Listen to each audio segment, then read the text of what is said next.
मेरी बात पूरी करने से पहले एक छोटी सी कहानी सुनाऊंगा, और वो कहानी होगी आपकी परीक्षा। सामान्य सी कहानी है, लेकिन मैं इसीलिए पूछना चाहता हूं कि आपके पास उस छोटी सी कहानी का जवाब है कि नहीं है। और जो बालक यहाँ बालिका जो जवाब देगा, मुझे जो सम्मान के रूप में साफा पहना रहे थे, वो मैं साफा उस बालक या बालिका को पहना करके और उसका स्वागत करूंगा। छोटी सी कहानी है, कहानी कहते हुए मैं मेरी बात को विराम दे दूंगा। आप सब जानते हैं कि गुरु और शिष्य के बीच का संबंध कितना अच्छा होता है, और हम सब भली भांति इसको जानते हैं। लेकिन कहते हैं कि पुराने समय की बात है, एक आश्रम था और आश्रम में शिष्य और गुरु रहते थे। गुरु की इच्छा हो गई कि क्यों न शिष्यों की परीक्षा ली जाए, और परीक्षा तभी ली जाती है जब गुरु पढ़कर शिष्य पढ़ करके और तैयार हो जाते हैं। लेकिन परीक्षा की गुरु तैयारी कर ही रहे थे, उससे पहले गुरु अचानक बीमार पड़ गए, और गुरु इस कदर पर बीमार पड़ गए कि ठीक होने की स्थिति नहीं थी। आश्रम में जितने भी गुरुकुल में पढ़ने वाले विद्यार्थी थे, वो गुरु की सेवा कर रहे थे, और सेवा इस स्तर की कर रहे थे कि गुरु को बैठने भी नहीं दे रहे थे। दवाई की जगह दवाई, काढ़े की जगह काढ़ा, गर्म पानी की जगह गर्म पानी, स्नान करने के लिए गर्म पानी, औषधियां जंगल से ढूंढ ढूंढ ला करके और गुरु को दे रहे थे ताकि गुरु ठीक हो जाए। लेकिन गुरु का पेट इतना भयंकर दर्द कर रहा था कि गुरु की हालत खराब थी। सारे शिष्य इलाज कर करके थक चुके थे, और एक दिन शाम को लगभग 5-6 बजे गुरु आश्रम में बैठे थे। सारे शिष्य आज बैठे, आप विद्यालय में ऐसे बैठे थे, और उनके सामने एक प्रश्न रखा कि यदि आज रात भर में यदि मेरे पेट दर्द की दवाई नहीं मिली, तो कल प्रातःकाल मैं इस संसार में नहीं रह पाऊंगा। ये बात गुरु उन शिष्यों के सामने कहते हैं। सारे शिष्य मायूस होकर के गुरु के सामने बैठे, क्योंकि जो इलाज करवाना था गुरु के लिए, वो सारे शिष्यों ने बड़ी मेहनत करके करवा लिया, लेकिन गुरु का पेट ठीक नहीं हुआ। आखिर में गुरु ने शिष्यों में से 2 शिष्य खड़े और उन्होंने कहा कि गुरुदेव, ऐसी क्या दवाई है जो इस संसार में आप हमसे मंगाइए, हम ला करके देंगे, आपका पेट ठीक हो जाए। गुरु ने कहा कि दवाई तो है मेरे पास, लेकिन लाने की हिम्मत किसमें? कहते हैं कि जितने भी आश्रम में शिष्य बैठे थे, उन सब ने हाथ खड़े कर दिए कि हम लेकर के आएंगे। अब गुरु ने कहा कि आप सब लोग लेकर के आएंगे क्या? तो शिष्य ने कहा कि हाँ, हम लेकर के आएंगे। गुरु ने धीरे से कहा कि शेरनी का यदि दूध ला करके दे दिया जाए मुझे, तो मेरा पेट दर्द ठीक हो सकता है। अब शेरनी का दूध नाम लेते ही बालकों के तो चेहरे मुरझा गए, क्योंकि शेरनी का दूध, अरे शेरनी के सामने जाकर के खड़े रहेंगे, उससे पहले शेरनी मार करके खा जाएगी, उसका दूध निकालना बहुत बड़ी बात है। अब सारे शिष्य एकदम नीचे देख रहे हैं, कोई गुरु के सामने नहीं देख रहे हैं, लेकिन लगभग एक 3-3.5 फीट हाइट का नौजवान बालक वहां से खड़ा होता है, और गुरु के सामने हाथ जोड़ करके कहता है कि गुरुदेव, आप मुझे आशीर्वाद दीजिए, मैं शेरनी का दूध लेकर के आऊंगा। गुरु उनसे पुनः पूछते हैं, आप शेरनी का दूध ला सकते हो क्या? वो कहता है, हाँ गुरुदेव, शेरनी का दूध ला सकता हूं मैं। और कहते हैं कि जब वे बालक अपने आश्रम में से एक कटोरा हाथ में लेते हैं, गुरु के पास आते हैं, गुरु से आशीर्वाद लेते हैं, गुरु उनको आशीर्वाद देते हैं कि जाइए दूध लेकर के आइए। बारिश का समय था, कड़ाके की बिजली चमक रही थी, और लगभग रात के 10 बज चुके थे। वह बालक रात के अंधेरे में कहां जाएगा, कहां शेरनी को ढूंढेगा, कैसे दूध लेकर के आएगा? कहते हैं कि आश्रम से बाहर निकलता है, रात अंधेरी थी, बिजली चमक रही थी, बिजली के चमचमाट के चांदने के साथ वो धीरे धीरे जंगल की ओर अग्रसर हो रहा था। कहते हैं कि धीरे धीरे वह जंगल में पहुंचता है, और जंगल के बीच रास्ते में जाने के बाद फिर बिजली जोर से चमकती है, तो सामने 2 शावकों की आंख चमकते हुई दिखती है। उसकी आस जगती है कि शेरनी के 2 शावक है, वो मुझे देख रहे हैं, इसका मतलब यहाँ शेरनी होगी। कहते हैं कि फिर बिजली चमकती है, तो दिखता है तो शेरनी उन शावकों को दूध पिलाती हुई दिख रही है। ये धीरे धीरे आगे बढ़ रहा है। शेरनी भी एकदम आक्रोश रूप में होकर के और आक्रामक रूप में खड़ी हो जाती है वहां, और उसकी ओर घुर करके देखती है। वह बालक भी शेरनी की ओर घुर के देख रहा है, शेरनी बालक की ओर घुर के देख रही है। आप कल्पना कर सकते हैं कि शेरनी के सामने जब व्यक्ति खड़ा होता है तो उसकी स्थिति क्या होगी। लेकिन छोटा बालक जरूर था, हाइट में बहुत नीडर था और बहुत साहसी था।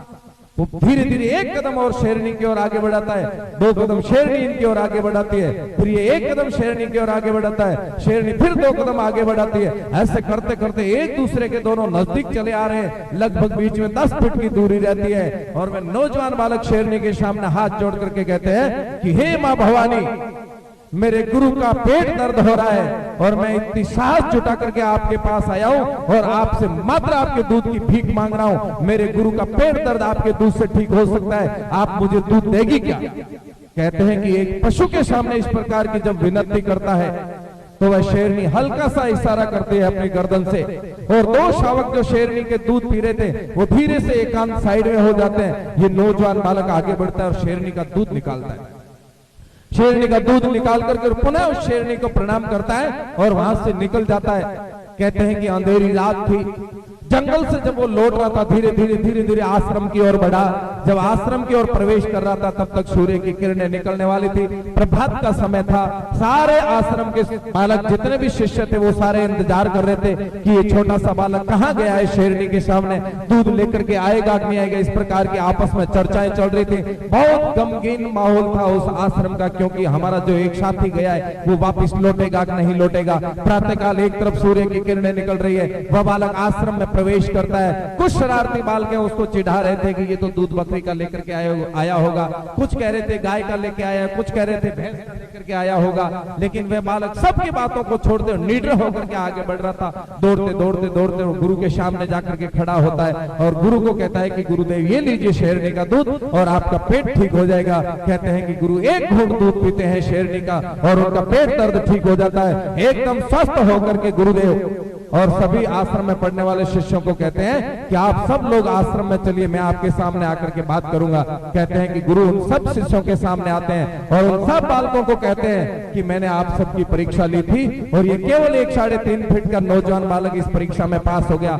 आप सब अनुत्तीर्ण हो गए हो, एक साल इस आश्रम में रह करके पढ़ाई कर लीजिए। और उसका सहर्ष मान और सम्मान के साथ उस बालक को आश्रम से विदा करते हैं कि आप अपने क्षेत्र में जाकर अच्छा काम करिए। मैं आप सब बालकों से पूछना चाहता हूं कि पेपर लीक नहीं करना है, अपना उत्तर अपने पास में रहेगा। सबसे पहले मैं छोटी क्लास के बालक को पूछूंगा, उसके बाद उससे बड़ी क्लास को। सबसे छोटी क्लास का जो बालक उत्तर बताएगा मैं मेरा साफा उसको पहना करके उसका स्वागत करूंगा। वह बालक कौन था जो शेरनी का दूध लेकर के आया था?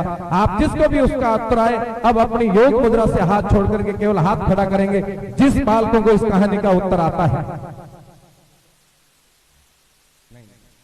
जिसको आता है वो अपना उत्तर अपने पास में रखेंगे, केवल हाथ खड़े करना है। जिनको इस कहानी का ये पता है कि वो दूध लेने के लिए बालक कौन गया था, आप एक बार बेटा खड़ा हो जाओ।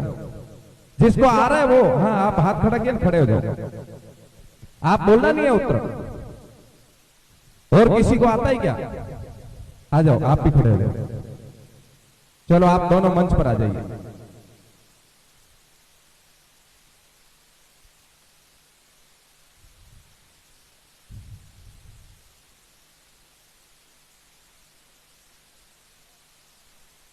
एक मिनट बेटा, आप थोड़ा सा दूर रहिए।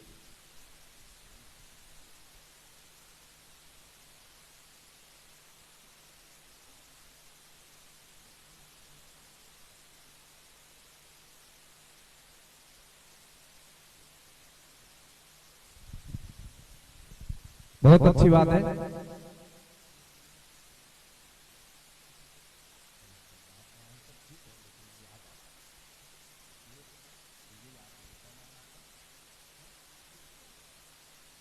बहिन इंदिरा देवासी, इन्होंने बहुत सटीक आंसर दिया इस बात का।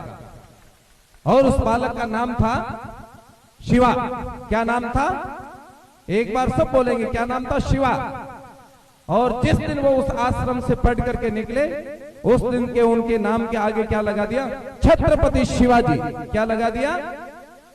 एक बार सब बोलेंगे, छत्रपति शिवाजी। जोर से बोलो, छत्रपति शिवाजी महाराज, जिन्होंने शेरनी का दूध ला करके अपने गुरु को पिलाया। और वही शिवाजी जिन्होंने मराठों को इकट्ठा करते हुए, और एक तरफ उस तरफ में थे शिवाजी महाराज और इस तरफ में थे महाराणा प्रताप, आप दोनों ने मिलकर के इस देश को बचाने का काम किया था। और शिवाजी महाराज ने हिंदू स्वराज्य की स्थापना करते हुए और हमारे इस देश और राष्ट्र को बचाने का काम किया था। ऐसा ही वीर बालक था शिवाजी महाराज। मैं इस बहन के लिए आप सबसे आग्रह करूंगा कि एक बार जोरदार तालियां बजा करके इसका स्वागत करें। और मैं इस विद्यालय के आचार्यों से और आसपास से पधारे हुए जितने भी शिक्षक हैं उनसे कहना चाहूंगा कि अब हमारी प्रार्थना सभा के अंदर थोड़ा सा परिवर्तन कर लीजिए। समय बहुत बदल चुका है। प्रार्थना समय में हम कोई ना कोई एक प्रेरणादायी कहानी बच्चों को हमेशा सुनाए, पौराणिक कथाओं में से निकाल करके कोई एक कहानी हम सुनाए। एक वर्ष में 365 कहानियां बालक सीख सकता है, लेकिन विद्यालय के प्रार्थना मन से कोई ना कोई स्टोरी बोल करके सुनाए। बाकी किताबों के अंदर आने वाली छोटी छोटी कहानियां हमारे जीवन में बहुत सारी आती है, लेकिन हमारा सिस्टम है कि हम इस मानव जाति को छोड़ते हुए और अन्यत्र भटकना चाहते हैं। मैं कभी कभी सहजता के साथ एक उदाहरण देकर के बताता हूं कि एक नौजवान बालक था और उसको राजा बना दिया। जब राजा बनाया तो उसने कहा कि जितने भी लोग हैं इन सबको जंगल जेल में डाल दिया जाए और इसके साथ साथ में एक घोड़े को ला करके भी जेल में डाल दिया जाए। लोग बड़ा अचंभा करने लगे, लोगों को तो जेल में डाल रहा है ये ठीक बात है, लेकिन इस घोड़े को जेल में क्यों डाल रहा है? हर व्यक्ति आ रहा है वो वहां आकर के यही प्रश्न करता है कि आपको घोड़े को जेल में क्यों डाला, लेकिन एक भी व्यक्ति ऐसा नहीं था। उन्होंने कहा कि पूरी जनता को जेल में डाल रहे हैं, इनका क्या दोष है? वो जनता की ओर ध्यान नहीं जा रहा है उनका, उस एक घोड़े की ओर ध्यान में जा रहा है। इसलिए हमारा क्या है, ध्यान सब बातों से भटक चुका है। केवल और केवल वर्तमान की जो समस्या और वर्तमान के मुद्दे उस तरफ हमारा ध्यान जाता है। हमारी पौराणिक कथाएं कैसे जीवित रह सकती है, हमारे महाभारत का इतिहास कैसे जीवित रह सकता है, रामायण को हम हमारे जीवन में कैसे उतार सकते हैं, मर्यादा पुरुषोत्तम भगवान श्री राम को हम हमारा आदर्श कैसे मानते हैं, इसको लेकर के हमको जीवन में पढ़ना चाहिए। और जब हम पढ़ेंगे तो आने वाली पीढ़ियों तक इस बातों को जीवित रखेंगे। यदि हमने पढ़ना बंद कर दिया तो ये पौराणिक कथाएं आगे जीवित नहीं रहेगी। इसलिए मैं विद्यालय के आचार्य से भी आग्रह करता हूं कि प्रार्थना सभा में पौराणिक कथाएं अवश्य सुनानी चाहिए, जिससे इनका मानसिक विकास और बौद्धिक विकास जीवन में बढ़ता है। बालकों के द्वारा भी ऐसी अच्छी कहानी बोला करके और हम इनका मानसिक रूप से और बौद्धिक रूप से विकास कर सकते हैं। आज इस गांव के लोगों ने इस वार्षिकोत्सव में बुलाया, मान सम्मान दिया, इसलिए मैं आप सबका आभार व्यक्त करते हुए 2 पंक्ति बोल करके मैं मेरी बात को पूरी करता हूं। जीवन पुष्प चढ़ा चरणों में, मांगे मातृभूमि से यह वर, तेरा वैभव अमर रहे मां, हम दिन चार रहे ना रहे, हम दिन चार रहे ना रहे। मेरी मातृभूमि कैसे सही रह सकती है, मेरी धरती माता कैसे बच सकती है, इसको लेकर के और केवल हम दुनिया में चिंता करेंगे। हम इस संसार में रहे या न रहे उसकी चिंता करते न करते और हम जीवन में आगे बढ़ेंगे।